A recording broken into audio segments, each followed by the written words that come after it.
crowded the population is. We can measure density in lots of different units. For some animals, it might make sense, or for some species, it might make sense to talk about individuals per square mile. For humans, or rabbits, or coyotes, that might make a lot of sense. For some organisms, it might make sense to talk about units per square meter. For a lot of plant species, for clover and dandelions, organisms per square meter makes more sense. For some individuals, we want to talk about individuals per milliliter. The units you're going to use for density vary based on the species we're talking about, how big they are, how much territory they take up. This bottom line here, from density estimates can be calculated for total land area. This is the kind of sampling that most of you think of when we talk about sampling. If I know that there are roughly 20 people in a classroom, and I know that there are, 15 classrooms, I can get a rough estimate of how many students there would be in the high school, or how many people there would be in the high school. If I know that in this square meter of lawn there are 10 dandelions, and I know that the whole lawn is 60 square meters, I can get an estimate of how many dandelions there would be in the whole lawn. That works really well. Using density works really well if the species isn't moving around, and if the species is distributed correctly. Dispersion is how a species is spread out in their area. And it's sometimes called spatial distribution. It's the spatial distribution of individuals in a population. And there are 3 dispersion patterns we're going to talk about: clumped, even, and random. You know what it looks like if things are clumped. You know what it looks like if things are evenly separated or evenly spaced out. And you really don't know what random looks like, but you all think you do. That's the hardest one, actually. So the fish are definitely clumped. They're in a school. Interesting to note. So clumped distribution usually relates to one of 2 things: resource dispersion or social behavior. So in a lot of cases, things are clumped because their food is clumped, or where they need to nest is clumped. It can also originate in social behavior, and we could add to herds packs and schools and flocks. So social behavior can be a matter of clustering with other organisms of your type.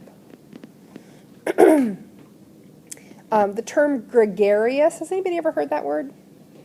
Anybody know what gregarious means? Some of you are gregarious, some of you are solitary. Does that give you enough context to figure it out? Okay. Somebody who's solitary doesn't want to hang out with other people. Someone who's gregarious is always part of a group. They've always got a bunch of people around them. They're hanging out with their friends. And there are some species that we describe as gregarious species. They're never found alone. So, in the research that you did, what species stayed in groups of some sort? Who had a species that stayed in groups for most of the time? What'd you have? Okay, and what kind of groups do you find them in? Okay, so you'll find groups very often of unrelated females and their offspring through major parts of the year. That's a herd. That's gregarious behavior. That's a clumped distribution. Who else had something that showed up as clumped? What'd you have? The coyote. Coyotes. What kind of units do they live in? Very small packs compared to wolves, because somebody said, really big groups. No. Eastern coyotes tend to live in what? Groups of usually a mated pair and their offspring, a few offspring. So you're talking, 2 to 5 individuals. Anybody else have one that lives in a clumped distribution? That's often found in a clumped distribution. Do coyotes have like one mate that they Yeah. split? Yeah. They partner, the term partner for life or pair for life is kind of misleading. Life in the wild for many species is short, and they certainly take new mates. But yeah, coyotes do form pair bond attachment. So, what other species is clumped?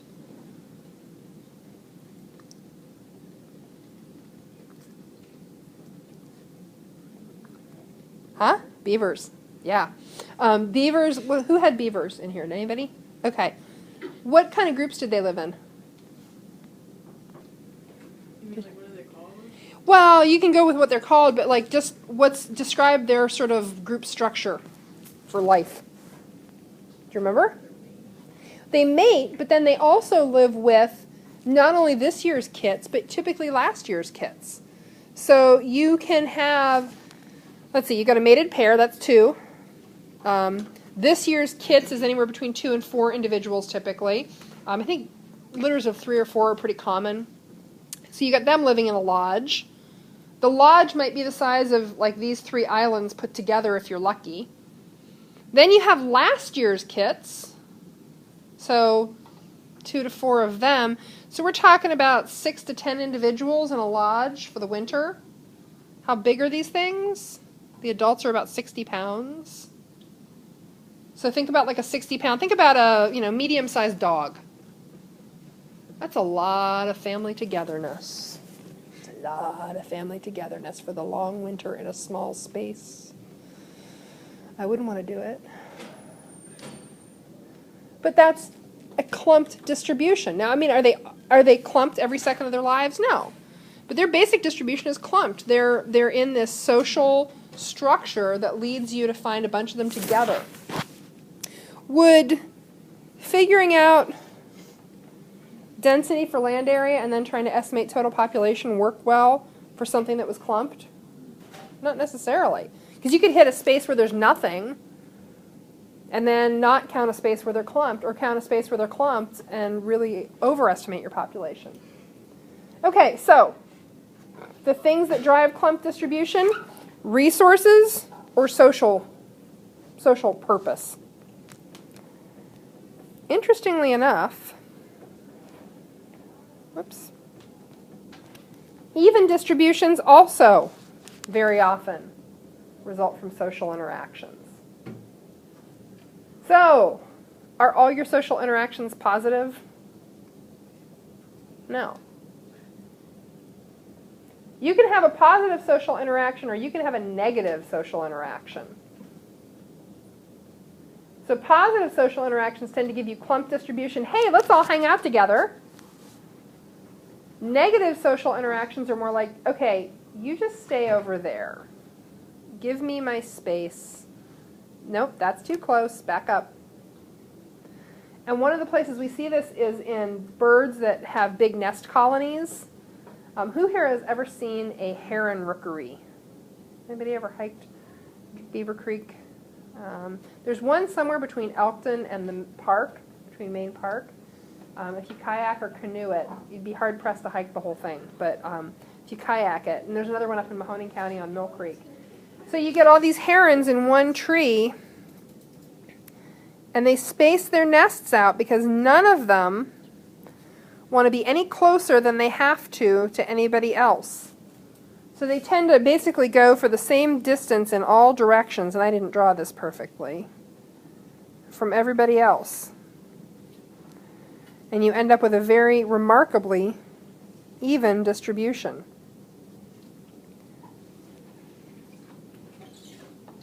You get the idea. So the other place you see this, and this is kind of, it's temporary, but this kind of V pattern in waterfowl, and these are some Canada geese migrating. I'd be careful though, because just being in a line is not the same as an even distribution. Just being lined up evenly, that's not really an even distribution. But it's more when you have territories to protect. So foxes have territories, coyotes have territories. Within that territory, you're only going to have so many individuals. And so they tend to be kind of evenly spaced because they're protecting their territory. Again, it's a social interaction. Hey, you, stay out of my territory. You know, dogs, coyotes, wolves will all pee on the edge of their territory. They will mark their boundaries. It's a no trespassing sign. So that's how even distributions also come from social interactions, just a different kind of social interaction. Okay, last one is the hardest to understand, because everybody thinks they know what random means, and they never do. Random distribution is the least common.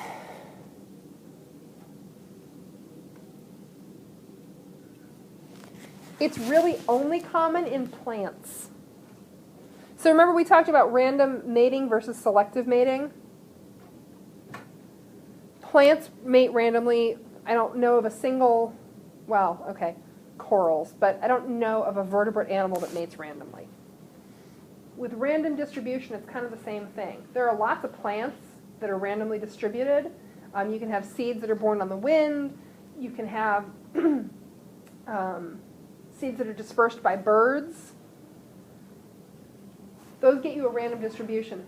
The other place we see random distributions is marine organisms. What does marine organisms mean? Marine means where? In the water, yeah, specifically in the ocean. And so there are organisms whose babies are sort of blown by the currents, and where they go, who knows? Jellyfish are one. Little baby jellyfish and baby oysters start out as little tiny things that just float in the ocean, and where the current takes them, that's where they land. So that's a random distribution. Random doesn't mean what you think it means. Here's what people think random means.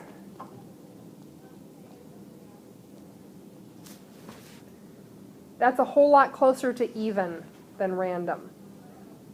When we're talking about random, you can have 3 individuals here and nobody over here. It can happen that way. It can also happen some other way. Random is hard to wrap your brain around. We tend to try to find patterns or make patterns. That's, you know, just a human thing. You know, that could be random. Random doesn't look like what you think it looks like. So, okay. Here's what we're going to do, the time we have left. We're going to do a quick sort of kinesthetic activity where I'm going to have you guys create different distribution patterns. And then you're going to do your assignment. So your assignment is this. You are going to find 3 pictures somewhere in the wilds of the interwebs. You're going to put those into some software, some app, some something where you can annotate it, meaning draw on top of it. You're going to circle what in that picture makes it represent, you know, random or clumped or even. And then you're going to write what forces cause a population to be dispersed in that way. The cautions are, don't try to use humans. There are too many other factors. Everybody wants to use people. Don't use people. Unless you're using like settlement house, you know, houses. Just don't use people. Just don't use people. It's a bad idea. It can only go bad. And make sure that your picture shows enough of this. If you have a close-up of a couple flowers together, does that mean they're clumped? Well, we can't tell. We can't see how they're distributed in their whole environment. So make sure that your picture is sort of spread back far enough to show a larger pattern. The other thing is there are bonus points on the table for this, because I want to avoid the everybody uses the first image result in Google. You get a bonus point if you use a picture that correctly illustrates the idea that nobody else uses. And somebody in the other class said, well, what if I use 3 pictures that nobody else uses? And I said, well, then you get 3 bonus points. So it's challenging. There are 42 of you doing the same assignment, so you got to dig a little bit. Okay, so now, I'll have you all stand up, please. Come on, stay in Zibita. Up you go. Oh, it's not that bad. Oh, well. When I count to 3, on the count of 3, I'm going to have you distribute yourselves in a clumped dispersion. Are you ready? 1, 2, 3, go. Okay, it is harder with humans, but there's a clump distribution. We got 2 clumps. Yes, it'll be on YouTube for all to see. Okay, now, on the count of 3, I want you to arrange yourselves in an even dispersion pattern. 1, 2, 3, go. Even, yeah, what I always think of is the kindergarten thing where, like, everybody put your arms out and spin around so you can't touch anybody else's fingertips. Okay. Don't whack anybody, please. Okay, so now this is the hardest one. This is the one nobody ever gets right. Random. 1, 2, 3, go. Okay, it could be random. It could.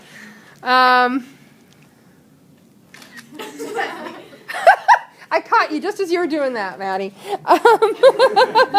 It'll be on YouTube for all to see. That's okay. It'll be like 2 seconds. But okay, random is tough. Now, just because you're random, does that mean that you couldn't have a few people who are clumped together? No. It's good. We've got a big empty space here. That happens. You can't, oh good, we have a clump. You can't tell what a random distribution really, it's the hardest one. It is the hardest one. Okay, so now your assignment is on Classroom. Remember, 3 pictures, bonus point if you find one that nobody else turned in. You need to put them into something where you can annotate them.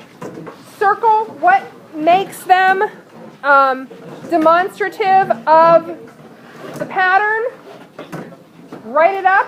No, I'm not random at all. That's not random. So, that's it. You got time to work, and Monday I will check your vocab A and B.